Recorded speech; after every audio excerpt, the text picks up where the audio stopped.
વાત વડોદરાની. વડોદરામાં ભાજપમાં કકડાટ હતો, હવે કોંગ્રેસમાં શરૂ થયો છે કકડાટ. વહેલી તકે સક્ષમ ઉમેદવાર જાહેર કરવાની માંગણી થઈ છે. શહેર કોંગ્રેસના મહામંત્રી અમિત ગોટીકરે ફેસબુક પર પોસ્ટ મૂકતા હડકંપ મચ્યો છે.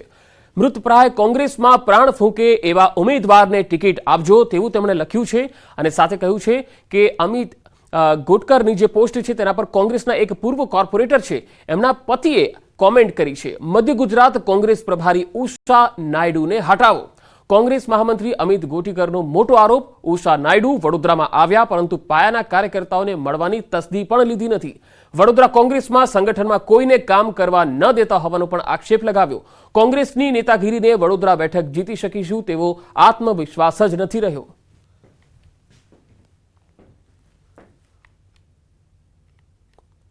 મતદારોને રીઝવવા ઉમેદવારનું ઇમોશનલ કાર્ડ. જી હા, પાટણમાં કોંગ્રેસ ઉમેદવાર ચંદનજી ઠાકોરનું ઇમોશનલ કાર્ડ જોવા મળ્યું. ચંદનજી ઠાકોરે પાઘડી ઉતારી મત માંગ્યા. ચંદનજી ઠાકોરના નિવાસસ્થાને રાત્રે માલધારી સમાજની બેઠક મળી, જેમાં માલધારી સમાજના આગેવાનોએ ચંદનજીને પાઘડી પહેરાવી સન્માન કર્યું. જે બાદ એ જ પાઘડી ઉતારી ચંદનજીએ માલધારી સમાજ સમક્ષ ધરી અને પાઘડીની લાજ રાખવા અપીલ કરી.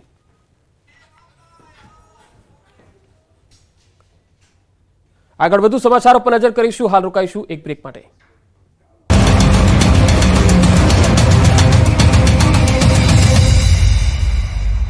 પારુલ યુનિવર્સિટી.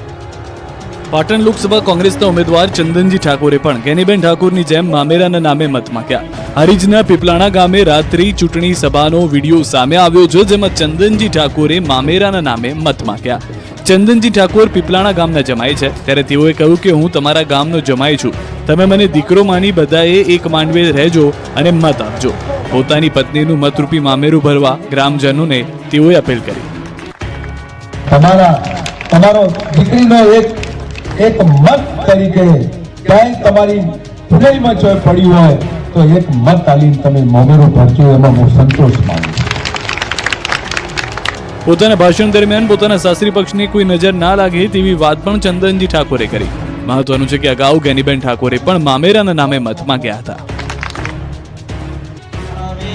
આ દ્રશ્યો મેઘરજના છે, જ્યાં ભીખાજી ઠાકોરને ફરી ટિકિટ મળે એ માટે માતાજીનો યજ્ઞ કરાઈ રહ્યો છે. પંડિત દ્વારા મંત્રોચ્ચાર કરાઈ રહ્યો છે અને ભીખાજીના સમર્થકો યજ્ઞમાં આહુતિઓ આપી રહ્યા છે. સાબરકાંઠા બેઠક પરથી ભાજપે ભીખાજી ઠાકોરની ટિકિટ રદ કરી અને તેમના સ્થાને શોભનાબેન બારૈયાને મેદાને ઉતાર્યા છે. અગાઉ આક્રોશ ઠાલવ્યા બાદ હવે ભીખાજીના સમર્થકો મેઘરજના સિસોદરા મેઘાઈ માતાજીના મંદિરે પહોંચ્યા અને યજ્ઞ કર્યો. મહત્વનું છે કે સાબરકાંઠા ભાજપ ઉમેદવાર ભીખાજીએ ચૂંટણી લડવાની ના પાડતા તેમના સમર્થકોમાં ભારે આક્રોશ ફેલાયો હતો. અનેક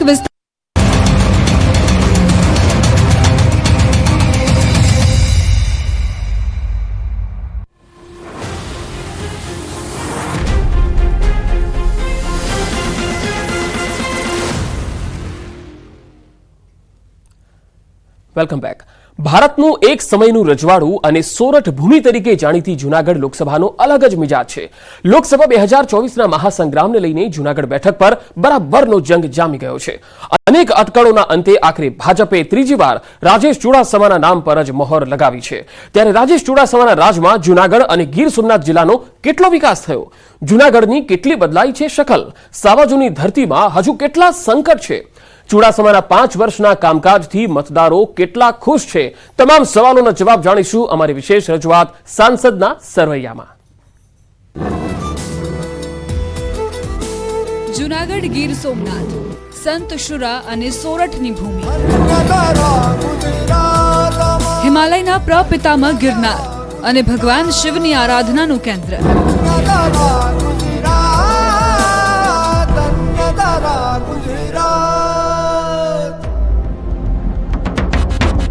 જ્યાં ભગવાન સોમનાથ સાક્ષાત બિરાજમાન છે એટલે જૂનાગઢ.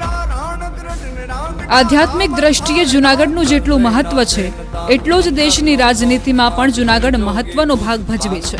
ગરવો ગઢ ગિરનાર જેના સાનિધ્યમાં છે અને જેને દરિયાની સંગત છે એવા જૂનાગઢ લોકસભા મતક્ષેત્રનો મિજાજ અને મર્તબો અલગ જ છે. જૂનાગઢ એ એક સમયનું રજવાડું, જેને અનેક જોગી યોગી ભોગીને જોયા છે એવા જૂનાગઢનું રાજકારણ બળવો, ક્રાંતિ અને સમન્વયનું કેન્દ્ર રહ્યું છે. કેસરીના ગઢમાં કેસરીઓ લહેરાતો આવ્યો છે. જૂનાગઢનો જંગ જીતવા માટે ભાજપે સતત ત્રીજી વાર રાજેશ ચુડાસમા પર ભરોસો મૂક્યો છે.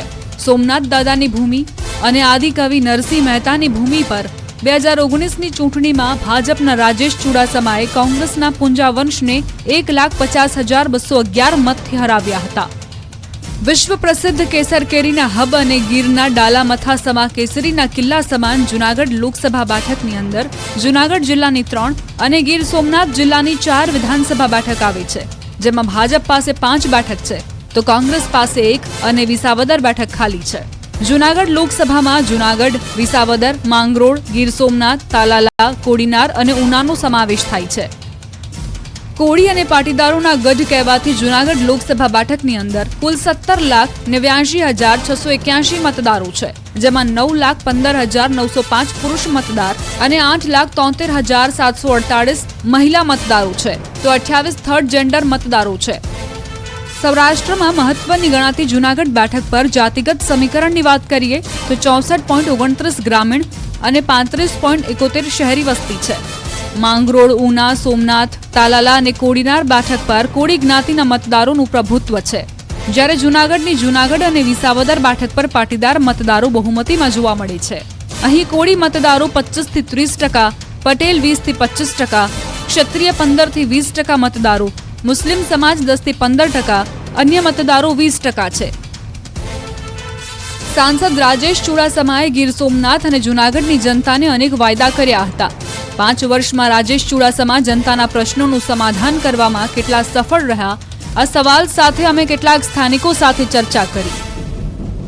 શાસન છે, રેલ માર્ગ છે, ઇલેક્ટ્રિક ટ્રેન છે, રોપવેની અંદર પણ ઘણી મહેનત કરીને ગિરનારનો રોપવે પણ એના દ્વારા મળ્યો છે.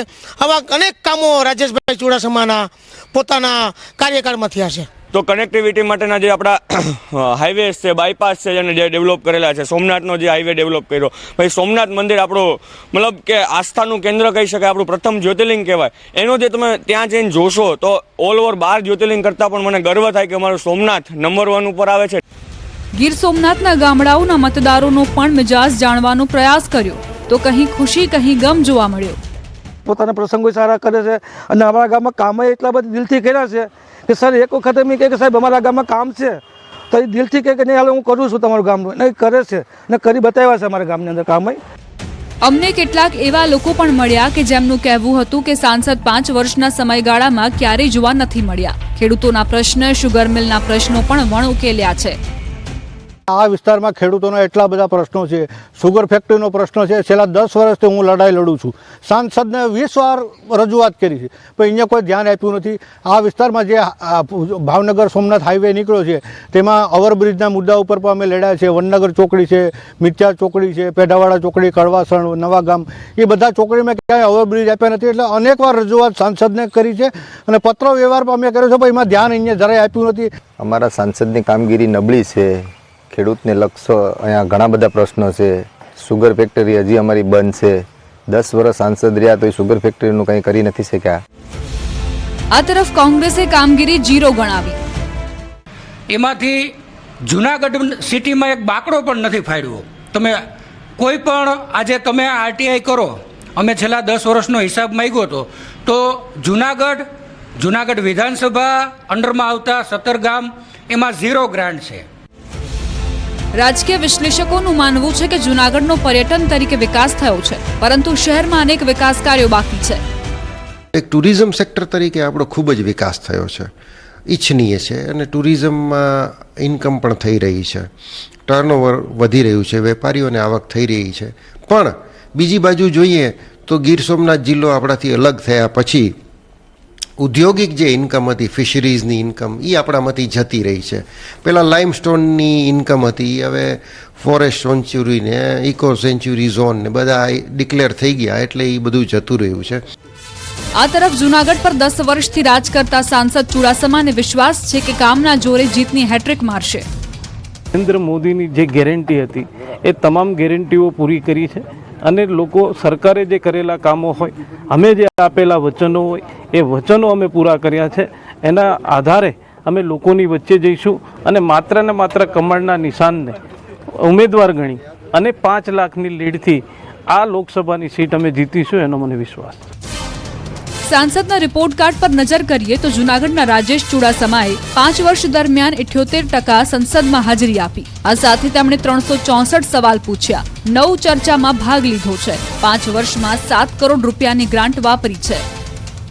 5 લાખની લીડથી જીતવાના લક્ષ્ય લઈને ચાલતા ભાજપે આ વખતે કંઈ કાચું ન કપાઈ જાય તે માટે આ બેઠક પર કોઈ રિસ્ક લીધા વગર ત્રીજી વાર રાજેશ ચુડાસમાને રિપીટ કર્યા છે.